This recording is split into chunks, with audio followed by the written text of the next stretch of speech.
Police मुझे पकड़ लेगी। तो उसने अपनी जान बचाने के लिए क्या किया कि ये 100 दिनार इस बूढ़ी औरत को दे दो। इसमें कोई शुबा नहीं है कि इस औरत को ये मालूम नहीं है कि हम कौन हैं, लेकिन हमें तो पता है कि हम कौन हैं। कोई भी मामला करने से पहले इस बात को जान लीजिए। एक वाक़या है जो मुझे बहुत पसंद है, और ये वो वाक़या है जो मैं अपनी औलाद को, अपने बच्चों को कितनी मरतबा सुना चुका हूँ। एक मरतबा नहीं बल्कि मैं कह सकता हूँ कि बहुत मरतबा जब हम बैठते हैं अपने बच्चों के साथ, उनके साथ नसीहत करते हैं, गुफ्तगू करते हैं, तो मैं उनको अपनी गुफ्तगू के दौरान ये वाक़या ज़रूर सुनाता हूँ। और ये वाक़या मैं आपको भी इसलिए सुनाना चाहता हूँ कि इसके अंदर हमारे लिए बहुत सारे दरूस और हमारे लिए बहुत सारे सबक हैं।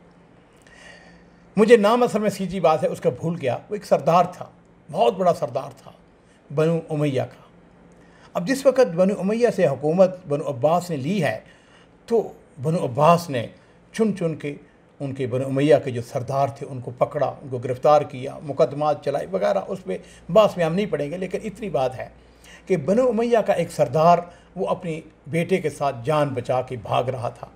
अब शहर के अंदर एक गली में से गुज़र रहा था और पीछे उसके इंटेलिजेंस वाले या पुलिस लगी हुई थी, और वो उसको पकड़ने के लिए करीब पहुंच चुके थे। अब वो पिछली गली में थे, ये अगली गली में था। वो पीछे पीछे आ रहे थे, ये आगे आगे जा रहा था। अब उसको यकीन हो गया कि किसी वक्त भी पुलिस मुझे पकड़ लेगी। तो उसने अपनी जान बचाने के लिए क्या किया कि गली में से गुजरते एक दरवाज़ा उसको नज़र आया। उसने दरवाज़ा नॉक किया। दरवाज़ा एक बूढ़ी औरत खोलती है। उसने पूछा, उसने कहा कौन हो? उसने कहा अजनबी हैं, हम अपनी जान बचाने के लिए कोई पनाहगाह तलाश कर रहे हैं, रात हमने गुजारनी है, तो क्या तुम्हारे लिए मुमकिन है कि तुम हमें रात अपने यहाँ ठहरने की इजाज़त दो? उसने कहा हुब्बन व करामतन। उसने दरवाज़ा खोल दिया। उसने कहा बिस्मिल्लाह, अंदर आ जाओ।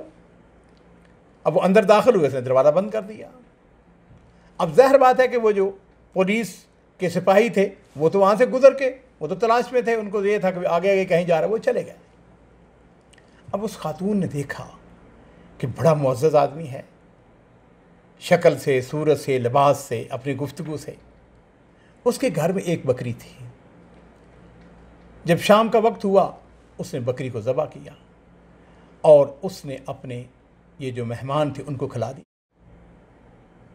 सुबह जब हुई तो वहाँ से वो जब बाप बेटा निकलने लगे, तो अब बाप ने अपने बेटे से कहा, बेटे ये बताओ कि तुम्हारी खुर्जी के अंदर, उस ज़माने में कह लीजिए कि वो पॉकेट, उसके अंदर कितने पैसे हैं?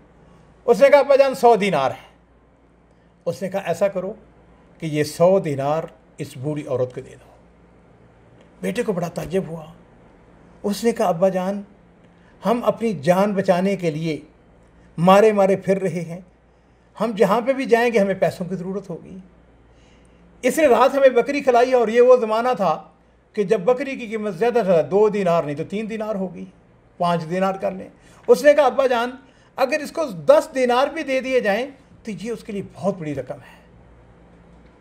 और उसके साथ ही अजीज़ो नाज़रीन कराम, उसके मुंह से एक लफ्ज़ निकलता है, एक जुमला निकलता है।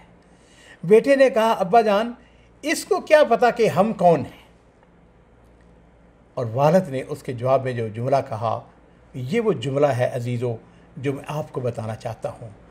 उसने कहा बेटे, इसमें कोई शुबा नहीं है कि इस औरत को ये मालूम नहीं है कि हम कौन हैं, लेकिन हमें तो पता है कि हम कौन हैं। नाज़रीन कराम, मैं अक्सर अपनी औलाद से ये बात कहता हूँ, अपने आप से भी कहता हूँ। बहुत दफ़ा ऐसा होता है कि लोगों को मेरे बारे में या मेरी औलाद के बारे में या आपके बारे में नहीं पता कि आप कौन हैं, लेकिन हमें तो पता है कि हम कौन हैं। हमारे आबा-ओ-अजदाद क्या थे, हमारे वालिदैन क्या थे, हमारा किस ख़ानदान, किस कबीले के साथ ताल्लुक़ है, और हमारी रवायात क्या हैं।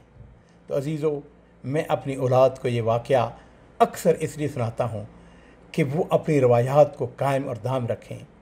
उसके पास जितने पैसे थे, और वो 100 दिनार की सूरत में था, और उस ज़माने में 100 दिनार, आज भी याद रखिए 100 दिनार बहुत बड़ी रकम है, लेकिन उसने वो 100 दिनार देकर अपने बच्चे को ये बात सिखाई कि बेटे, उस औरत को ये मालूम नहीं है कि हम कौन हैं, लेकिन हमें मालूम है कि हम कौन हैं। मैं अपने नाज़रीन से ये बात कहूँगा, कोई भी मामला करने से पहले इस बात को जान लीजिए कि लोगों को नहीं पता कि हम कौन हैं, लेकिन हमें यह मालूम है कि हम कौन हैं।